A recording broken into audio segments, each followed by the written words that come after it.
اولین اقدام از زبان. با کنفوچیوس سوال کردند اگر بر این کشور چون شخص اداره کننده دعوت کرده شوی کاری اولینت چی خواهد بود؟ کنفوچیوس جواب داد به شبهه اول از زبان سر میکردم. اگر زبان عیب داشته باشد سخنها فکرها را خوب بیان کرده نمیتواند. اگر فکرها خوب فهمانده نشود اقدامها درست به جا آورده نمی شود.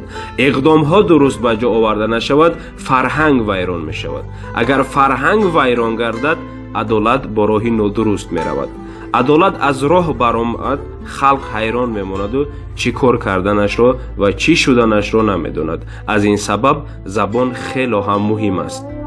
حضرت علی رضی الله عنه فرموده است زبان ستون بدن است. اگر آن راست باشد تمام وجود راست می شود و اگر راست نباشد و به طرف چپ راست رود آنگاه از یگان عضو بدن فایده نمی آید.